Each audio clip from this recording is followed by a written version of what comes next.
Hello, and welcome to the Practice Forward podcast. I'm your host, V Owen Bush, and today I'm joined by Hormuz Batliboi. How you doing, Hormuz? Good to see you. Great. Thank you for having me here, Owen. Oh, it's great to be here with you, and it's exciting because you're one of my few guests that's actually I've actually collaborated, worked with before, and I know a little bit about your practice. Looking forward to learning more today. We're going to be looking at how section, light, and millimeters shape the work of Batliboi Studio. So today on Practice Forward, architect Hormuz Batliboi, he's the founder of Batliboi Studio in Brooklyn. And his studio reworks New York City residential, brownstones, lofts, and apartment combinations, especially in landmark districts, with a calm, light-driven clarity and joinery that kind of reads like furniture that's made into architecture.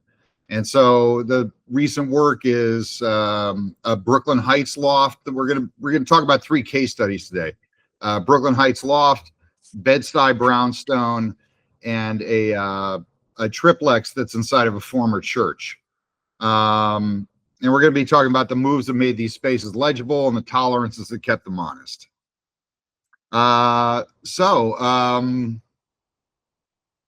Just as a note from our sponsor, Practice Forward is brought to you by Scan to Plan, where reality capture and scan to BIM for architecture, where millimeters matter. It's terrestrial LiDAR, Revit native deliverables tailored for your standards. We're fast, high touch, and guaranteed. So protect beautiful ideas with your facts. Right, Hormuz? Absolutely. All right. So tell me where you're from, and you know what about your early life, and you know how does that show up in your work now? How you started getting into spaces. Yeah, so I'm originally from Bombay, India, now Mumbai.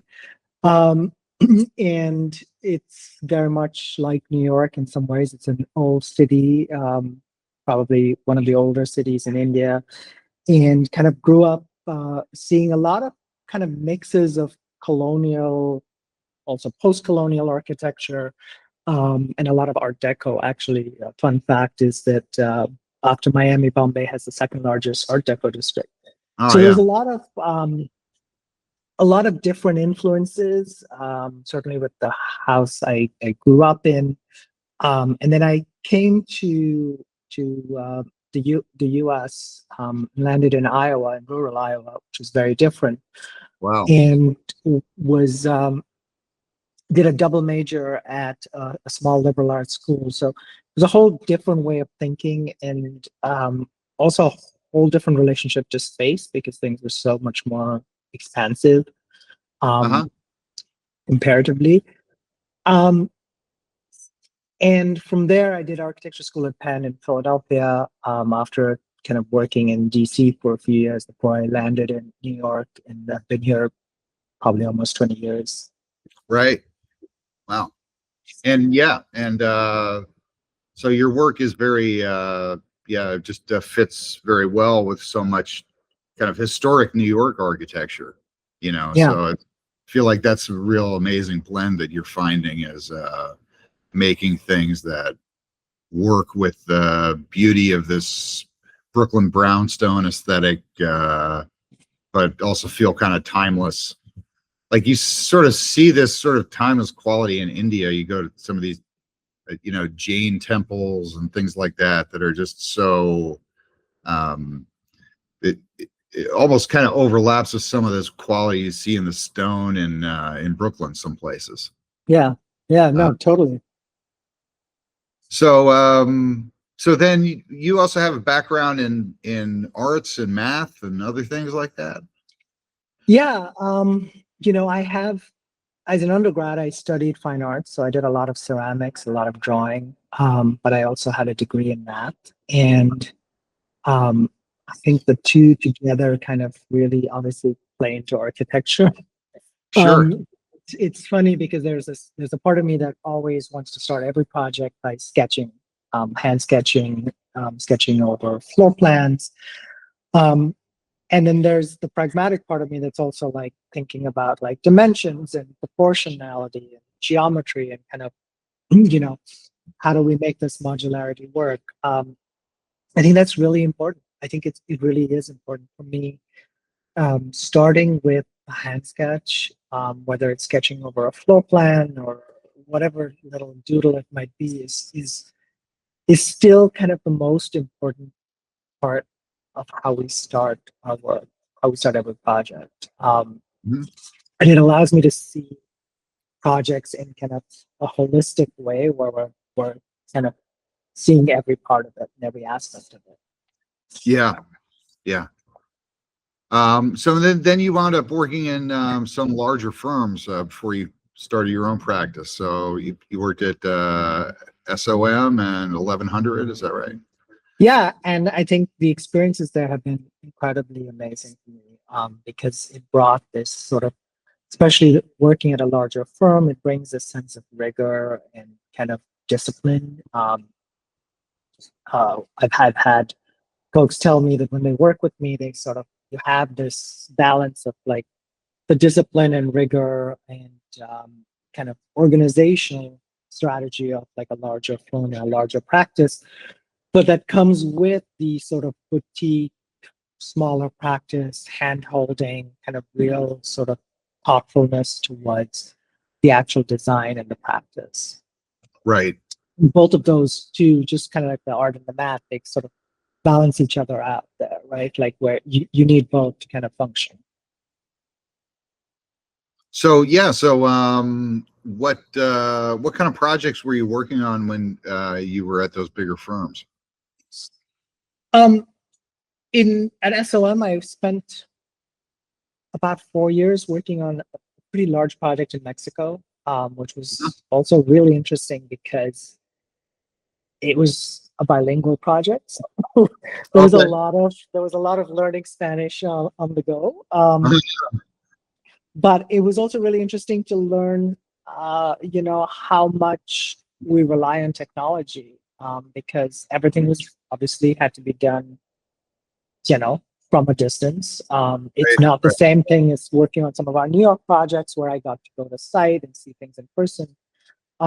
There's a real learning curve in that, right? To Yeah, understand like what impact you're having when you're drawing on a piece of paper or on a computer screen versus what you see on site. right. So yeah, well, let's talk a little bit about some of your projects. You got a lot of attention and press about this renovation you did in Brooklyn Heights. The names are all just so generic. It's hard to drill down on it any more than Yeah. that. But So go ahead. no, I was going to say, yeah, the Brooklyn Heights Loft project, or we kind of call it the office, the Atlantic Loft project. It's the kind of the one with the big squiggly green shelf Yeah. that, Yeah. that really kind of captures your attention. It's probably the most unique aspect of it. Yeah. Um, so that was with really kind of an amazing client. I have to say that like you almost always need to have a really great client as a collaborator on some of these projects, because without that, it's really hard to kind of keep that vision going through. Right. That space was actually just a big empty shell. There was a former manufacturing loft. There was nothing in there. And I think, what was so challenging about it is that it technically had a kitchen and a bathroom, but it Right. was like a kitchen in name only and sort of a bathroom in one little corner. And the only way to make this work was by kind of stepping the floor up.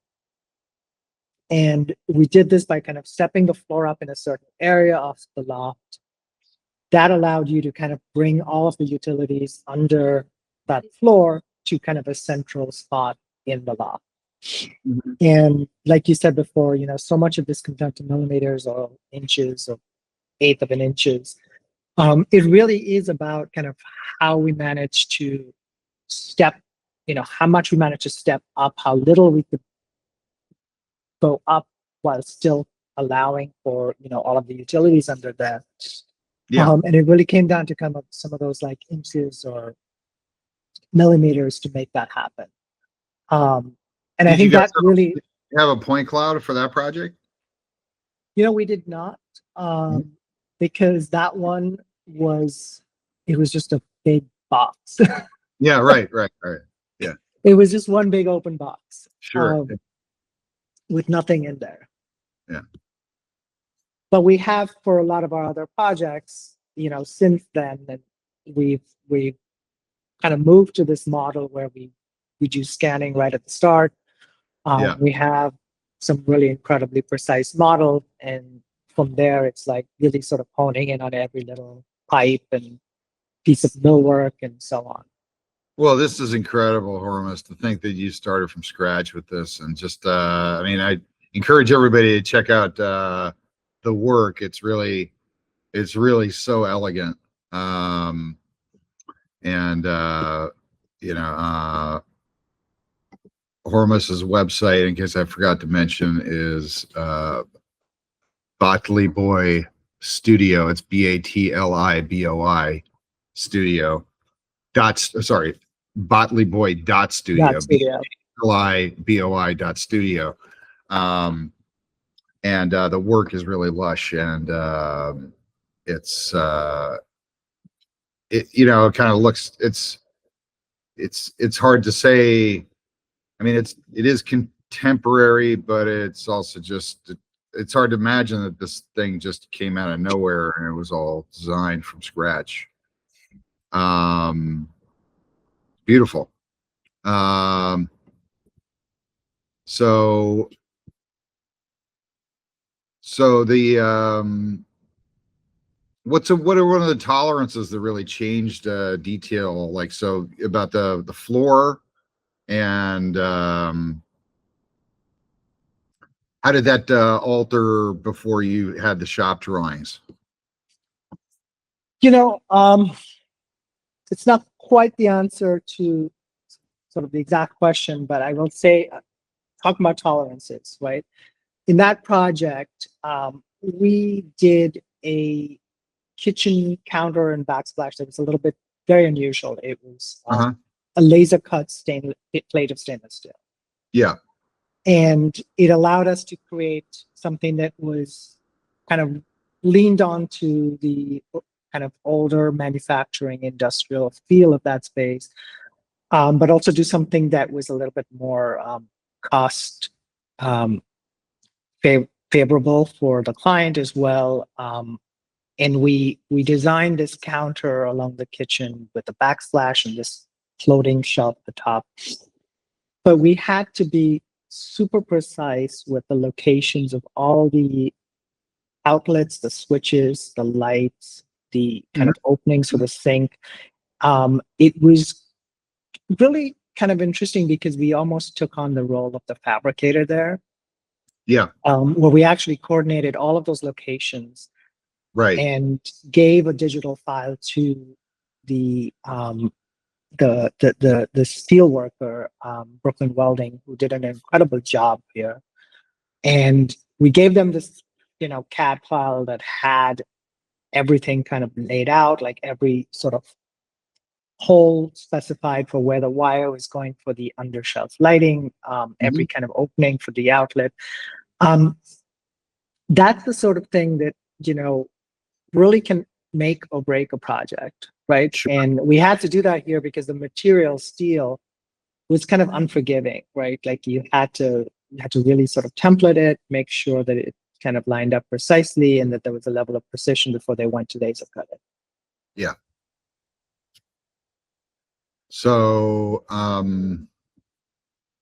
let's talk about this other project. This is a Bed-Stuy Townhouse, and so it's a landmark owner triplex, and it has a garden unit. So it's pretty lush, and it really it's very faithful to all the historic details, even though it's very um I mean, it definitely has like aspects of modernism and aspects of very contemporary look to it, and also just feels very respectful of the historic building as well. Um, Thank so you. yeah, where's one place where you really let the brownstone kind of speak out, you know? So, full disclosure, I should first say that is actually my house. Oh, is that That's right? Wow. that is Oh, that was the first thing I did one of the first projects I did that kind of got me kind of kind of building momentum. And what's amazing about it is that it was a shell. It was a total shell of a house. There was nothing in there. It was just an abandoned house. uh-huh. Um, and it, to answer your question about kind of where did you let the brownstone speak? I think some of that was in just kind of leaving the stair where it was, leaving the railings how they were, Mhm. kind of bringing back some of the original woodwork and casework that was in that house. You see those like on the parlor floor, which is kind of the main floor of these brownstones. It's got like almost an 11-foot ceiling, and there's these fantastic doors that are like 10 feet tall, like the original ones into the main parlor. And there was this, entryway pier mirror, and there's paneling and kind of all of the casework around the windows and so on. When we bought it, all of that was painted red. It was kind of like this fire engine red. And we had these incredible woodworkers come in and strip it all and kind of restore it back to what it was. But that allowed us to also understand that, the kitchen had to have some type of wood finish, even though it's like very contemporary, that it wasn't the sort of place where you wanted to have like painted wood, right? Right. Um, and just kind of stripping away at sort of all of these different layers made me realize like sometimes you just have to let the house kind of speak to you in a way, and tell you something about itself. Yeah. So how about when you brought this through the landmark or the community review, and how do you visually control that conversation, or what kind of visuals did you bring to sort of win that conversation in terms of what you're trying to present? Sure, sure. So this is in a landmark district, but it wasn't one of the projects that we really had a lot of, shall we say, friction on. Uh-huh. It didn't require any kind of community or public hearing here. So from kind of a visual perspective, I think a lot of this was what we call, more traditional or typical technical drawings, right? Like exterior elevation sections showing kind of the existing and proposed. I think where we have had to do this maybe a little differently is on a different townhouse project, and I'll kind of sidebar a little bit on that because I Sure, think please. it is Yeah. actually interesting. It's a different townhouse that's in Prospect Heights, a different neighborhood of Brooklyn, but also in a landmark district.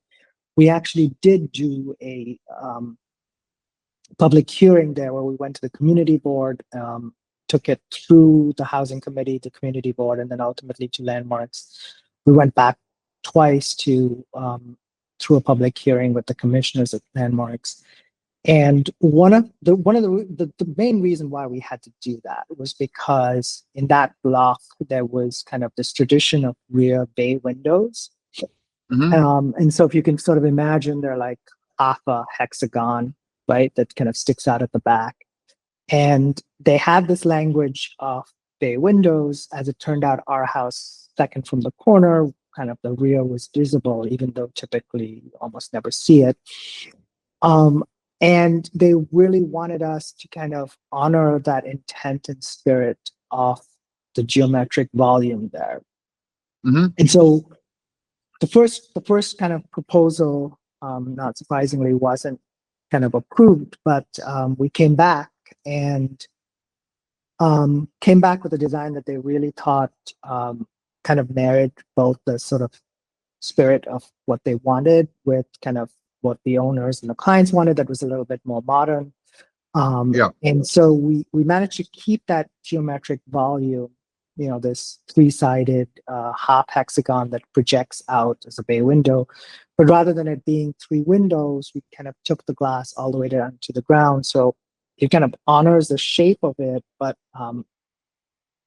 creates something that's a little bit more kind of modern in its interpretation. And Yeah. then really articulated the top of that bay window with like not quite a copy of the kind of original metalwork, but something that alluded to what was there and kind of had that solid piece up there. So it's really about kind of using what's there as kind of the basis and starting point of what you respond to.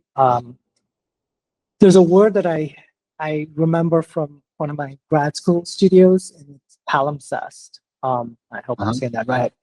And it's a word that I really love because a palimpsest is sort of this parchment or piece of paper where parts of what was there get erased or removed, and then you write over it again, right? Right. Yep. And it's kind of like what you do all the time in New York because there's no tabula rasa, there's no clear slate here, there's no empty lot. I mean, there are some, but you're always dealing with a context, always dealing with something that's there, and you're always trying to kind of come in and erase a little bit of something and then add something Yes. else, Yes. Yes. right? Yeah. And that's really how you have to think about some of these historic and landmark district projects. Yeah. Well, I'm looking at now. I'm looking at this one called Landmark Brownstone. Sorry, his names are not that much more descriptive, but did you guys actually work on the brownstone exterior? Yeah. I mean, Redesign? that's the same thing where we kind of brought it back to what it was before. Mhm. And that was different because it was the front of the house. So it was really important to kind of honor the spirit of like what was there before. We like almost everyone who works in these kind of projects, you find the archival photos from like the 1940s, the 1980s. It's a whole process you go through, but it really is about. How much of this stuff was still there when you began? So the one you're talking about, that brownstone, has had the entire stoop had to be demolished and rebuilt from scratch. Oh wow. So that whole stoop that you're seeing in there is all brand new. Uh, Because the original stoop was A, crumbling, and B, had steps that were sort of all of uneven sizes and heights. yeah. Yeah. And didn't make any sense. So just kind of the nature of what had happened over the course of years. Were you able to document the original one, or how did you? Yeah, it's pretty faithful to what was there originally, including all of the Yeah. detailing. We worked very Mhm. closely with one of the brownstone specialists that kind of recreate and copy the original sort of ornamentation, the design of all of these kind of Right. pieces that are part of the facade. Well, I mean, you definitely have to respect your attention to historic preservation, which probably helps you get some of your crazier ideas through these planning boards. uh, uh, so there was another. So anyway, you mentioned to me that your project that you've got in the works now, right? Which is you're essentially doubling the size of an 1800s townhouse. Yeah, that is going to be, speaking of kind of complicated processes, this one's going to be a really interesting project. We're sort of done with the schematic design of this, and it's a townhouse. It's again also in Prospect Heights. It's also in a landmark district, and it's one of those. What's interesting in Prospect Heights is that the zoning lots are much deeper and longer than typical. So typical Brooklyn zoning lot is like 100 feet long. These ones are typically like 120 to 133 feet long, depending on which block it's on. So a lot of them have a lot of what's called FAR, the extra area in there, and they can actually be expanded. So in this case, it's a pretty small house on a pretty big lot, which means there is square footage to be expanded. The owners have lived there now. They've lived in this house for a few years, and they have a growing family. They're looking to kind of change it from a one family to a two family and kind of expand the house both vertically, horizontally. And it really, it's going to be a challenge. We know that. We've already started the legwork and background work in terms of how to kind of present this and how to think about it. Because a big part of this is going to be about how you handle the community relations, but also how you make this house kind of fit in and look like it's sort of part of something larger than just itself, right? Right. But is it going to look historically accurate, the addition that you're putting on, or is it going to feel modern? So what's interesting about this one is that it has like a 4-story neighboring building next to it that's much bigger. And so actually we're going to have to think really hard about how to make it kind of tie into that neighborhood. Right. Yep. So it may not be sort of fully historically accurate, but it may be historically sensitive. Right. I think the other part of this is that the addition is going to be set back from the street. So actually, the additional floor added will probably not be visible from a public street or thoroughfare. Right. And that's kind of important as well, because it almost has to sort of recede back and allow the rest of the kind of historic facade to come through first. Right. So, so how do you walk them through the sort of schematic options for how to kind of solve the flow of the building? Yeah. So this is an interesting project also because it's one of the more recent projects where we are starting from scratch in Revit and with a 3D model. It was really important for us to scan the entire project and kind of get as much information as we could from a scan. So getting that whole point cloud scan done was kind of the most important step for us, because that gave us a level of kind of accuracy and precision of what was there. And one of the things we also had to do was, make sure that some of the neighboring buildings, the front facades, the rear facade, so we got that information as well, not just our building, right? Right. Yes. And that it took a while. Did you model any of those buildings? Are you copying any kind of design motifs and stuff from them, or? Well, the taller, bigger one is kind of a very different style and era of ours. But the one on the other side of us is a kind of a very similar building that was built at the same time. A lot of these Brooklyn brownstones were built, 4 or 5 together at the same time, and they kind of built each floor, built them floor by floor, and then kind of bricked up the opening between those walls. Right. So what we had to do here really was get as much information as we could in 3 dimensions. We started with a Revit model, and it took some time to get it going, but once it was set up and ready to go, it went really fast, because then you had all this information that you could kind of just take and run with it, right? Yeah, sure. And so what we always do in schematic design is kind of show clients like 3 versions or 3 options where you sort of have varying levels of work, and it's typically ascending amounts of work. Like a low, mid, high kind of scheme. And the thing that was so important here was because we were expanding so much, we were essentially reframing and putting in a whole new stair. You really couldn't do this if it wasn't in 3D.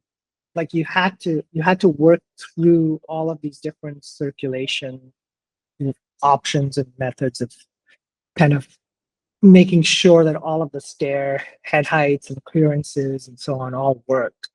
And I don't know that we could have ever done this if we were, just doing it in plan and section. Sure. I think what's really interesting is that we started with floor plans because I almost always start every project with a floor plan and kind of look at what's there right currently and kind of how it can be improved. But then very quickly had to move it into 3D to make sure that these ideas actually translated into the section. Yeah. Well, I mean, I've been thinking a lot about how the standardization of plans and drawings is actually a very recent development in the history of architecture. All throughout all the ancient cities and architectural traditions, they always modeled in 3D, and they worked with templates, and they worked with 3D objects, and they actually only started putting them into these 2D drawings, I don't know, a couple hundred years ago. It's not really it's not really a I find it to be kind of a hindrance. I mean, as somebody who just discovered architecture recently and tried to figure out how it works and what people do, I almost feel like it's kind of a hindrance to design, that everything somehow has to get translated into this 2D drawing. That's just a really interesting point. I think as buildings get bigger and more complex, and kind of there are more stakeholders involved, you kind of have to do that.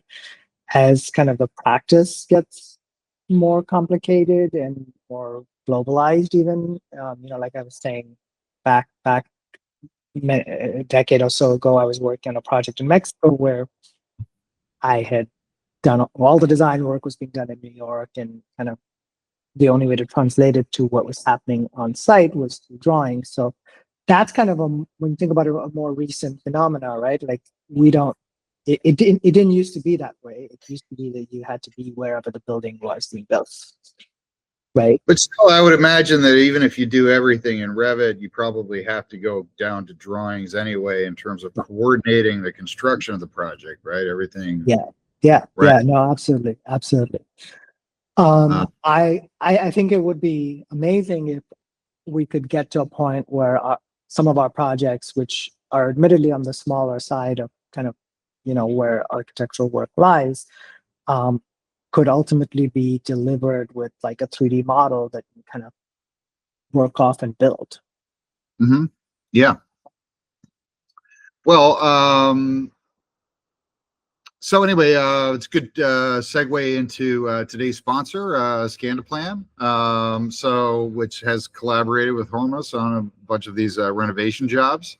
And Scandaplan is architectural scale reality capture. We do terrestrial LiDAR and Scanda BIM, and yielding verified as-builts and Revit native models. So you can commit to your staircases, services, and sections with confidence. It's measurement you can design to, tailored outputs, and real guarantees. So if the decision hangs on difference between close enough and right, call Scandaplan for demo. Right, Hormuz? Awesome. Yeah, exactly. So, I mean, actually, let's talk about let's just stay on that topic for a second. Talk about some collaborations we've done, like in Greenwich and Tribeca. And then where was like a verified measurement that let you keep a beautiful idea by proving the risk early?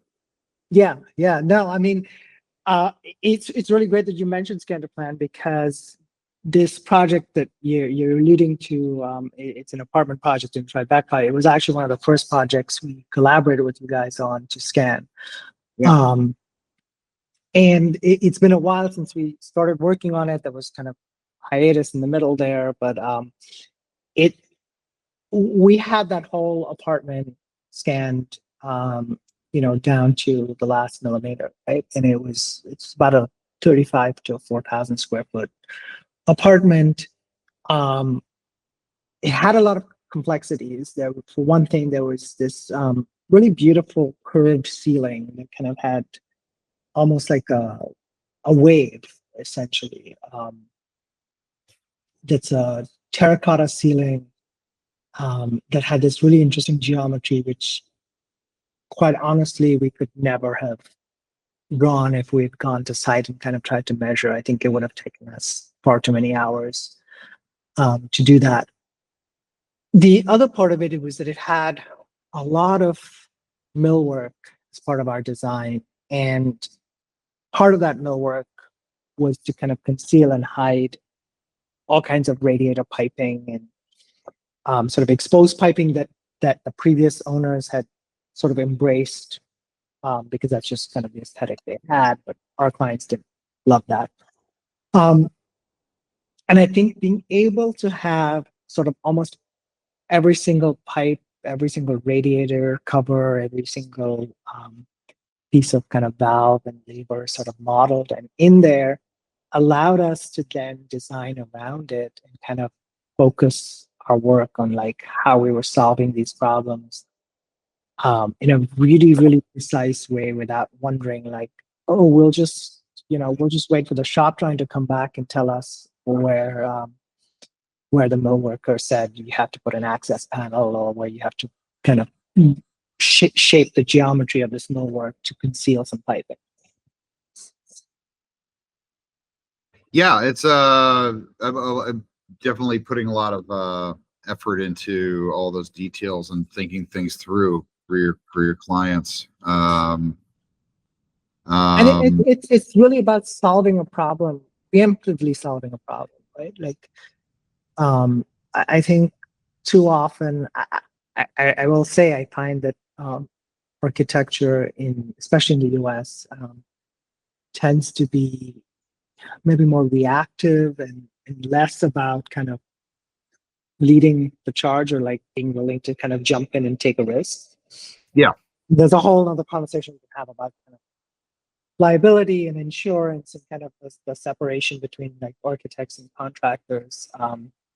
But I think a lot of times we're sort of almost afraid to really throw our skin in the game and sort of say like, can we preemptively solve some problems that typically aren't what's in our domain, but certainly on these smaller projects you really can take that initiative. Yeah. Well, it's almost like modernism has created a rationalization for compliance creep to just kind of take over the entire field, where people are no longer talking about beauty and aesthetics anymore. It's always a function over form.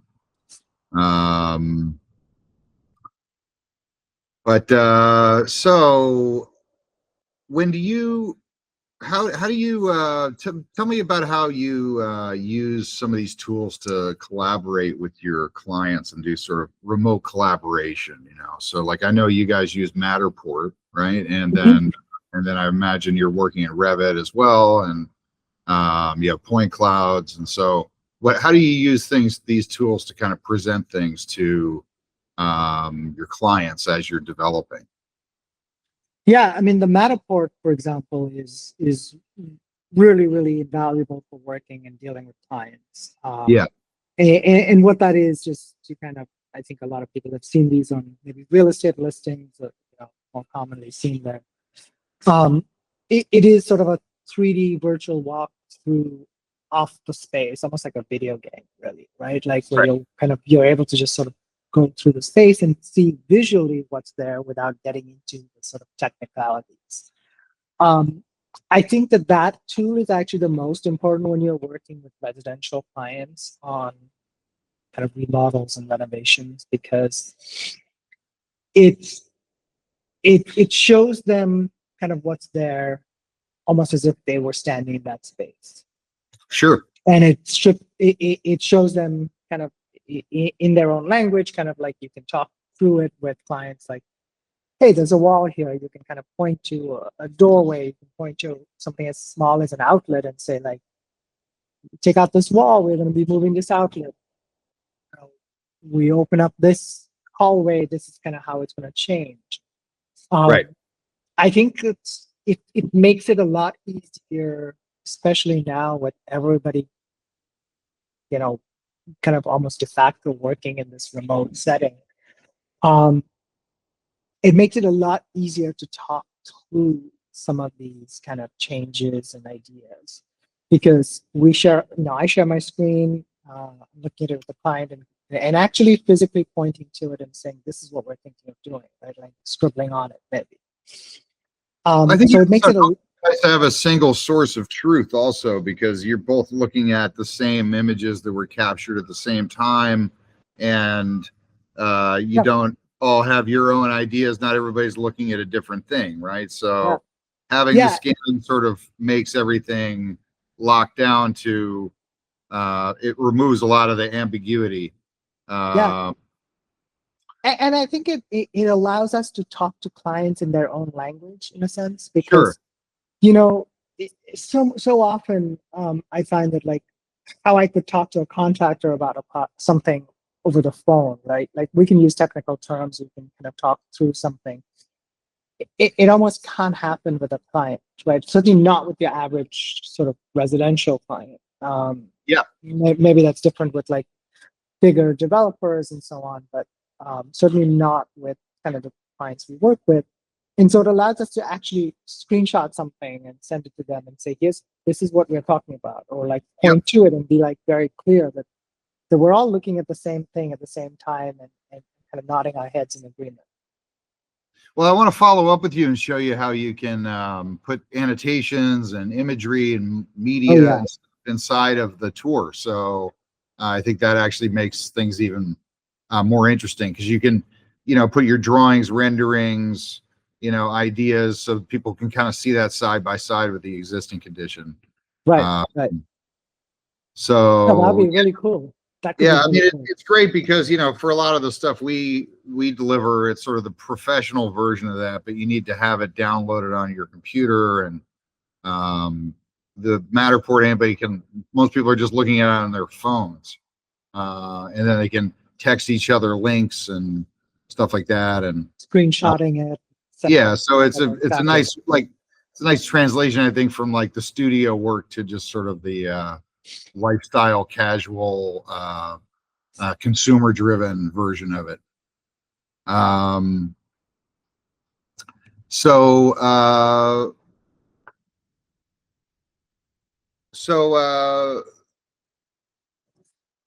If so, let's say what you've been doing. Let's just talk about what you want to do with the future of Batliboi. So let's say, what are two things you really want to do? What do you want to do to push the different moves that you've been doing forward? What are two patterns you want to push forward? Wow. I think, in an ideal world, it would be amazing if we could get to a point where we could almost give our clients kind of like a VR or AR sort of tour to these houses. Because so often what I struggle with is we have some great ideas. We know what this could be, but trying to get that client on board, seeing your vision. That's the real work, right? Like, let's be honest, that's the real work of what we do. I've had a number of guests who are doing that, and I'd be happy to talk to you offline about different ways you can do that. So, but I think what we have to get to is a point where it makes economic sense as well for like the smaller sort of residential projects, being able to take that on and do that, right? Like where we can do this at Problem scale. is you wind up showing them something that's kind of like schematic, and they can't really see that Right. because Right. they're very literal minded, so they can't really look at a mock-up so much. And I think that that's also what's so interesting about where we are now, is that we're so image saturated. We're so, everybody's on Pinterest and Instagram and Yeah. every kind of visual sort of platform, right? And that's great. It is great because it's great for people like us, because it has actually kind of expanded our reach, right? But at the same time, it's also made clients so much more sort of almost demanding or sophisticated in terms of like what they want to see. They want to see more visuals. They want to see things. They can't they can't visualize it without having that digital or physical mock-up, really. And I think we're getting to that place where like it's going to become maybe almost the norm to expect that you will get some sort of virtual walkthrough before you actually do the project. I mean, I think it's certainly something that we can help you with the models we make with Scan-to-Plan, and I mean, one of the things that we include in our models are all these kind of historic details and millwork and all these things that are hard to get from a modeling service. But I think translating those models into another workflow is something there's a couple people you could talk to about it. Might not take 5 years for you to get there. But do you see yourself just continuing to focus on brownstones and remodels? I think we're gonna have to kind of take on more, because I think we do that well. We are actually we have actually expanded beyond just doing architecture. We do a lot of interiors. We're doing one of our first commercial projects that involves kind of redesigning a lobby, like an office building lobby in Midtown. And that's a very different project because it's so much about feel and instinct and intuition rather than actual space and structure and so on. And it is actually really interesting for me to kind of be able to work on something that is very different from some of the sort of bread and butter projects that we do. Yeah, well, I mean, you've got a real design signature. I could easily see it translating into retail or office spaces, or it's pretty incredible. So everyone, please check out Hormuz's work. It's Hormuz Batliboi, BATLIBOI.studio.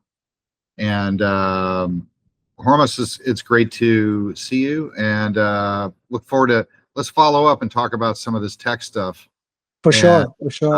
And let me also just, please let me know if there's anything I can do to support you with these new projects you're working on. So anyway, thanks so much for joining us. Thanks, Hormuz, for your time today. And yeah, it's great to see you. Good to see you. All right.